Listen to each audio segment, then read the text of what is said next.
Water signs, tignan po natin kung ano ang mensahe para sa iyo ngayong araw. Keep in mind po na ito ay general reading lamang. So, hindi po lahat ay makaka-relate. So, be open-minded. Sa mga hindi pa po nakasubscribe dito sa ating channel, please subscribe na po kayo. And palike na din po ng ating video. At sa mga nice naman po mag-avail ng ating private readings, Lucky Stones and Amulet, makikita nyo po yung link sa description box below. Cleanse natin yung space, your energy, at kung may nag-evil eye man po sa inyo, binabalik na po natin. Okay, binabalik na natin sa sender yan. Okay, tignan na po natin kung ano ang mensahe para sa'yo. Spirit guide, mensahe natin kay water signs. Water signs. We have chemistry. Sabi, I have never felt a passion this intense.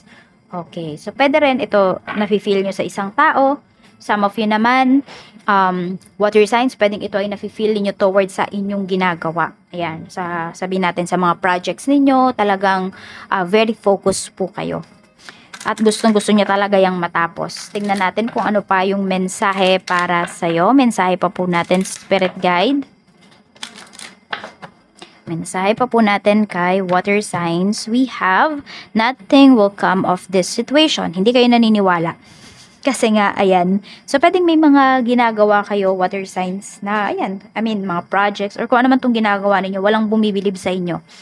Parang may naririnig ka na, wala yan. Hindi yan matatapos ni water signs, ganito, ganyan. So, pero kayo kasi hindi kayo naniniwala because you know your limits, you know your strength. Alam mo yung kakayahan mo.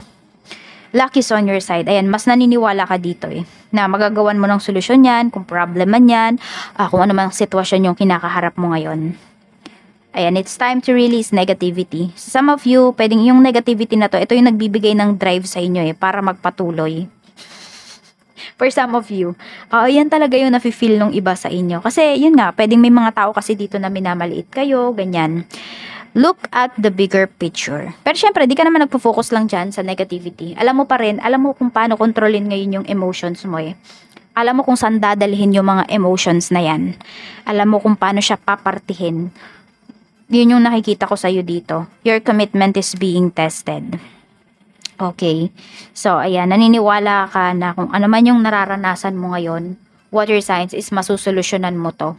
At alam mo na may binibigay na lesson sa iyo si universe. Kaya yung iba din sa inyo, tinatanggap nyo talaga to ng buong buo. Tignan natin. So, no questions asked. Yun yung nakikita ko sa inyo dito. Talagang focus kayo. Okay, ito yung binigay sa akin. Ito yung tatanggapin ko. Ito yung gagawin ko. Tignan natin kung ano pa yung mensahe. Pwede rin, hindi lang yan sa sitwasyon ninyo sa buhay. Pwede rin po pagdating sa trabaho. Ganyan din kayo ngayon. Tignan natin kung ano pa yung mensahe. Spirit guide, mensahe pa po natin kay water signs, Cancer, Pisces, and Scorpio. Kuha pa tayo ng card. Ano pa po? Spirit guide, ang mensahe natin for water signs. We have Ace of Pentacles. Okay, kaya din sobrang passionate kayo about dito sa trabaho ninyo kasi, ayan po, alam niyo na may reward kayo na matatanggap. Pwede nga yung iba sa inyo, pag natapos nyo to, is o-offeran kayo ng mas malaking halaga, ng salary increase. Yung iba naman sa inyo, promotion. So, nakikita nyo na talaga, okay, kung ano ba yung mangyayari. Kaya, nandun din yung very hopeful kayo dito sa ginagawa po ninyo. Parang ito na yung stepping stone mo. Oo, ito na yung hinihintay mo na big break for some of you. Ayan. Tignan natin kung ano pa yung mensahe. Spirit guide, pagdating po sa pera, we have 4 of Pentacles. Ayan, marami naman sa inyo dito na water signs ay nandun yung nagtitipid talaga kayo or more on, nagsasave na talaga kayo ngayon. Kasi ayan, marami kasing tao dito na parang hindi naniniwala sa'yo. So, hindi naman dahil sa walang naniniwala sa'yo, meron kang gustong patunayan sa kanila. Hindi naman sa kanila meron kang gustong patunayan sa sarili mo. Kasi for some of you, pwede na madalas kayong nag-iipon talaga. Sa umpisa, yan, parang hindi nyo siya napapagpatuloy kasi. So ngayon, ayan, this time, pwedeng nag-iipon na talaga kayo dito, nagtitipid na kayo. Yan po yung pinapakita pagdating dito sa inyong kaperahan. So, sobrang busy din talaga ng karamihan sa inyo. Tignan mo, parang ang dami-dami mong ginagawa, ang dami-dami mong pinagkakakitaan. So, ituloy-tuloy nyo lang po yan. Kasi pwedeng dyan talaga kayo mas makakaipon water signs. Pero syempre, depende pa rin talaga yan sa inyong pagtitipid. Tignan natin, pagdating naman sa negosyo, we have the Emperor. Ayan, no? So, i-grab nyo talaga yung mga opportunities ngayon para dito sa inyong business. Nakikita ko sa business niyo palago yan ng palago. Basta maging hands-on po kayo dito. At saka, ipa-feel ninyo sa inyong mga kliyente na mahalaga sila. Moon in Sagittarius. Ayan, pwede po na yung inyong Sagittarius, ay yung inyong moon is in Sagittarius, o kaya yung mga makaka-deal po ninyo dito na mga kliyente, na mga supplier. Ayan, meron silang Sagittarius sa kanilang natal chart or sa kanilang big three. So, which is maganda ang mga Sagittarius kasi masisipag talaga yan. Oo. Tingnan natin. Ano pa yung mensahe? We have Queen of Cups. So, may pag-uusap dito between sa dalawang tao. Nakikita ko naman na good intentions, yung parehas good intentions ninyo dito ng tao na to. So, i-entertain mo lang to. Marami kang matututunan sa kanya. Mukhang madami siyang ituturo sa'yo. And willing to help talaga yung tao na to pagdating sa business mo, Sagittarius. Tignan natin, pagdating naman po sa, pwedeng client mo to ha. Or pwede rin supplier mo. Pwedeng may makukuha ka sa kanyang mga products na hindi mo muna kailangan bayaran. Tignan po natin pagdating naman sa mga love life naman pala. We have, ayan, 10 of Pentacles. So, stability yung pinapakita dito pagdating sa relationship.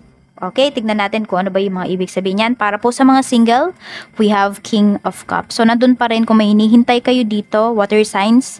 Yan, sa mga single natin na water signs. If may hinihintay kayo, nandun pa rin talaga na, oo, very hopeful kasi kayo dito. Buo pa rin yung pagmamahal mo sa taong to. Yan yung pinapakita. Some of you, kahit parang marami na kayong na-meet, ganyan, or meron na kayong in-entertain na iba, pero hindi nagwo-work out. So, kung sino man tong hinihintay mo na to, tignan natin kung babalik ba yan. Babalik ba yan? Four of Swords. Nag-iisip pa yung tao na yan kung babalik siya. Nagpapahinga din siya pagdating sa relationship. So, pwedeng hindi kayo parehas ready as of this time. Oo. Kaya, pwedeng wala kang naririnig na balita towards that person. Tignan natin pagdating naman po sa mga in a relationship. We have Two of Cups. Sa mga in a relationship naman natin, buong buo po yung tiwala, buong buo yung pagmamahalan ninyo sa isa't isa. Oo, both kayo dito ay nagtatrabaho para i-work out yung inyong relationship. And yung person mo, sa'yo lang talaga yan nakatingin. Ayan. And kayo naman parehas. Parehas kayo na sa isa't isa na lamang nakatingin. So, ang focus ninyo dito ngayon ay makaipon. Ayan po. So, pwedeng doon na talaga papunta yung inyong relasyon. Oo, pwedeng sa kasal na talaga siya. Ayan, and nakikita ko din dito, marami sa inyo, legal na kayo parehas sa both sides. Tingnan natin, pagdating naman po sa mga married natin, we have Death card. Okay, so may mga pagbabago dito. So, pwedeng mga plans ninyo ng asawa mo, may mga pagbabago. Ayan, we have Three of Cups. Okay. So, merong big blessings na paparating sa inyo dito. Some of you, pwedeng ito ay pregnancy. Ayan, so kung meron dito, pwede pang mabuntis. Ayan, meron pang lumalabas dito. Some of you naman, pwedeng ito may big party sa bahay. Or may salo-salo. Yun yung pinapakita dito. Para kung yung pinakamalaking blessings, pagbubuntis yung pinapakita dito. Or maybe baby shower for some of you. Pwede rin kasi we have 10 of Pentacles, diba? Pwedeng bahay. Ayan po. So, ilan yan? Basta mga big blessings yung darating sa mga mag-asawa dito na water signs. So, yan lang po yung mensahe. Maraming salamat po. Mag-iingat po kayo always and more blessings to come. Bye-bye!